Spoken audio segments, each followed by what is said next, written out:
If you have an autoimmune condition, stop everything and listen to this, because the drugs that you are taking could be making everything worse because it's not really treating the cause of your condition.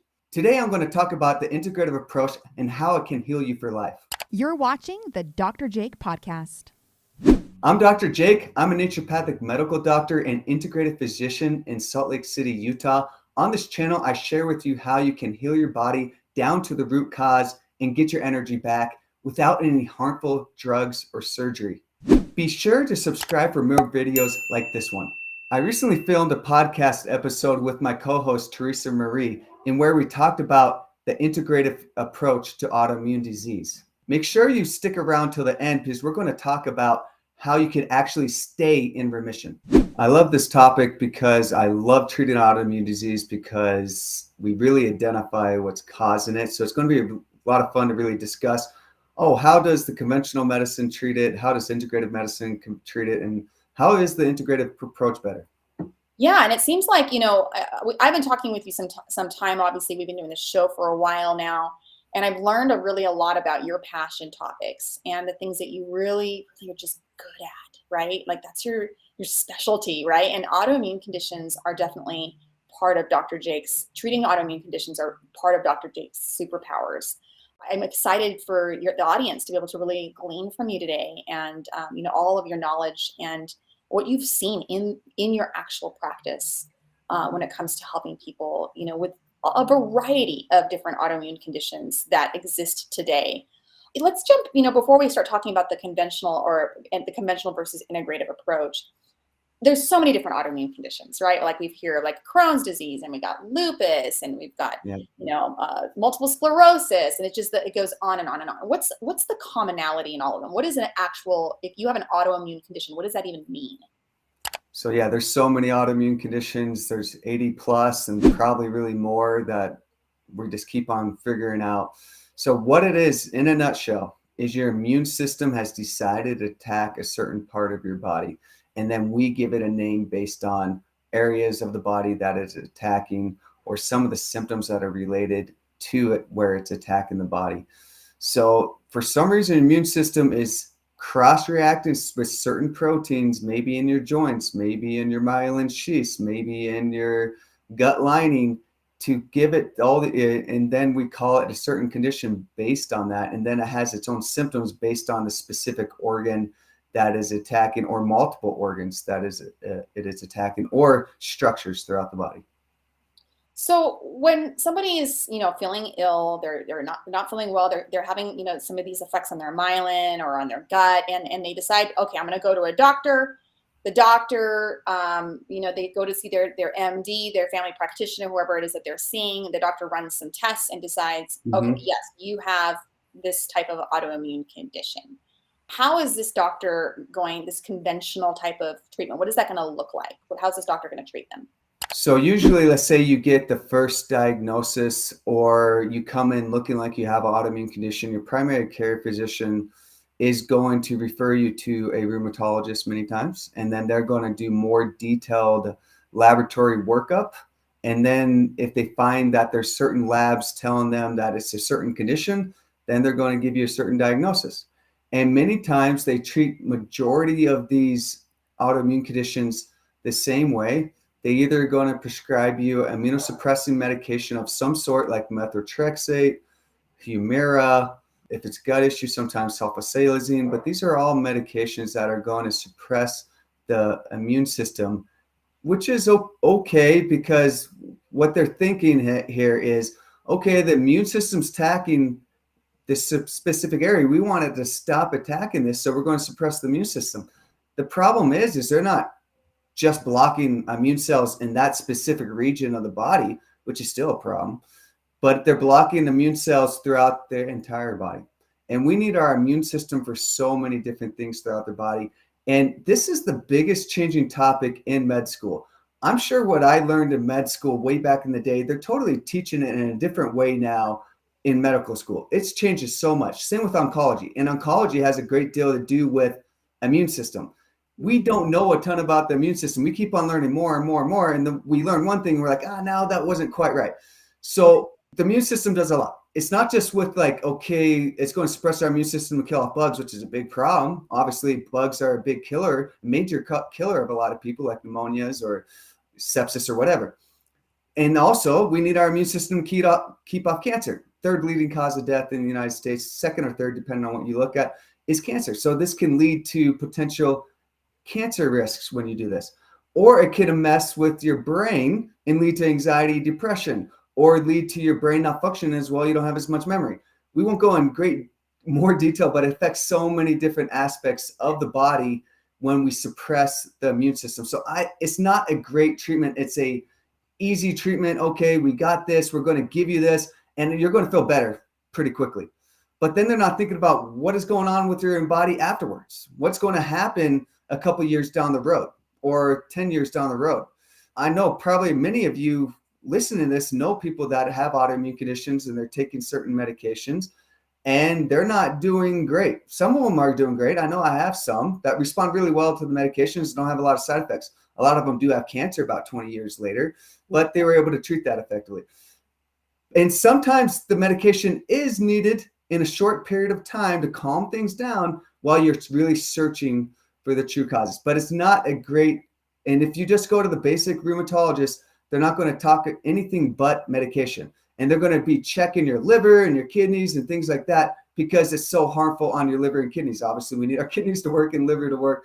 So it's just a very toxic substance to treat a very harmful disease. But is the treatment worse than the disease? That is the question that you have to really debate. And me as a physician, that's what I debate and what I really want to go into. And what I want to do is really treat the patient the best I can and get all the information to be able to treat them effectively. It makes a lot of sense. I mean, it seems like, the approach, the conventional approach just takes the logic of, okay, you have an overactive immune system that's attacking your body because it's overactive. We'll suppress it. That'll solve the problem. And while it can put a Band-Aid over the problem, it can potentially lead to other problems because of the side effects of the drugs, right? And then I also imagine because it's not dealing with the root cause, that doesn't mean that you still don't have the autoimmune condition. You're just kind of covering it up. And so what is the autoimmune condition doing to your body?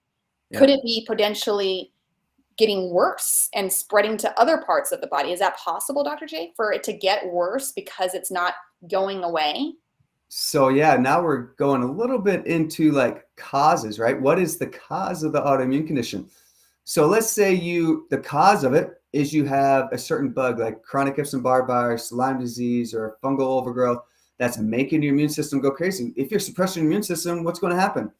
That bug's going to grow more. And you're not necessarily going to experience a lot of symptoms yet because when bugs start going crazy, we experience symptoms because of our immune system. But then it's all suppressed. So then it's just lingering and you're not really taking care of it. And then all kinds of other issues can show up in the future because of that. Or if you're not dealing with your gut issue or your toxic exposure or whatever, because all you're doing is suppressing the symptoms of it and the problem is still there. And then some other autoimmune condition might start showing up or other health concern will show up because it's damaging your body. And this is where the integrative approach is different, right? So we've got the conventional approach, which is considered more allopathic, really more just treating the symptoms.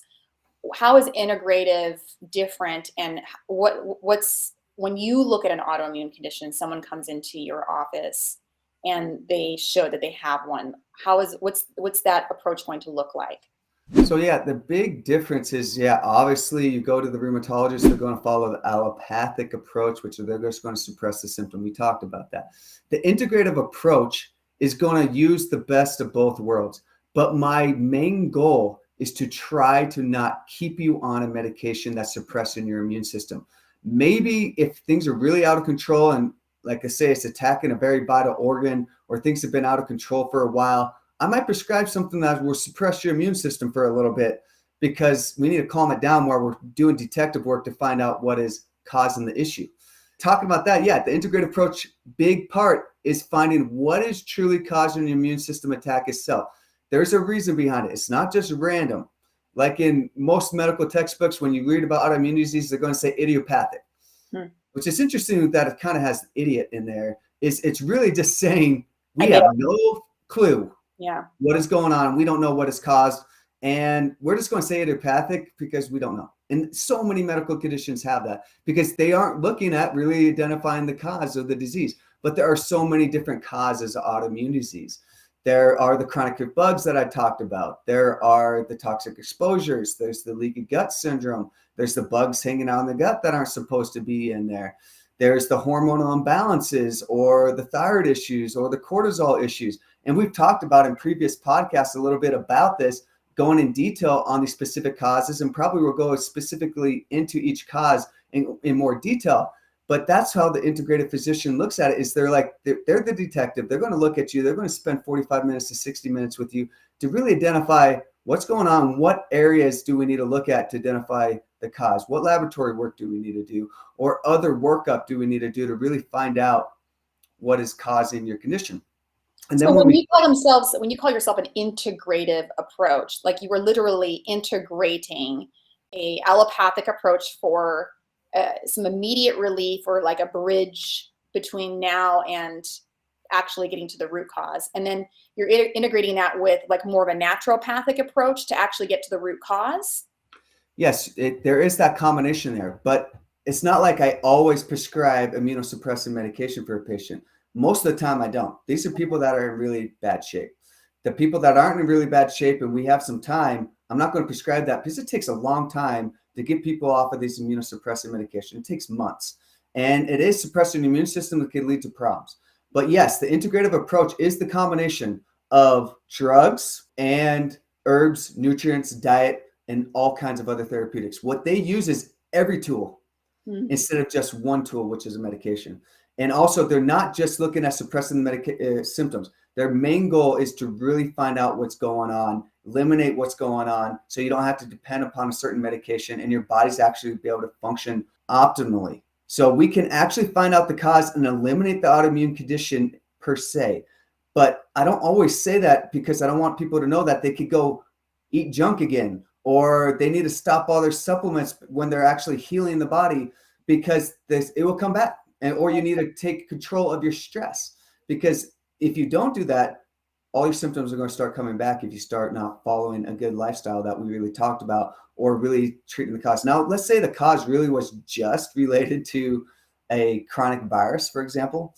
Maybe you'll be able to go back onto your poor diet or whatever, but poor diet and stress will make that bug reactivate, and then there's going to be a problem again. So it's about changing your lifestyle, and changing your lifestyle can take away all the symptoms of the autoimmune disease, and your body works awesome. And we're not just suppressing the immune system. Your immune system's robust and very functional. Yeah, it seems like, if you have an autoimmune condition, like you really need to think like, okay, so there's a number of things that probably have led to it. But there's also like a propensity for your body, for whatever reason, to develop an autoimmune condition when these things can happen, and maybe your specific type of immune condition. So, when you get rid of it, essentially through your diet, through getting rid of the bugs, all the types of things that contributed to it, you can't forget that you got it for a reason. So just going back to all of the things that you were doing prior to resolving it, your body reacts to those things. So really making a lifestyle change is probably going to be the best approach for a lifelong healing, right? Lifelong remission of this autoimmune condition. And what I really like about what you're talking about is it not only solves the problem at getting to the root cause, but it eliminates the potential problems that can happen from the conventional approach. I mean, yeah, that's great to be able to, not have any immediate symptoms because you're taking some sort of like immune suppressing drug, but to develop cancer 20 years later because your body was never able to use its immune system. It was given, you have an immune system for a reason, right? So to not have to worry about getting cancer 20 years later because your immune system was underactive and didn't know how to fight the cancer, because we're all dealing with, every one of us has cancer.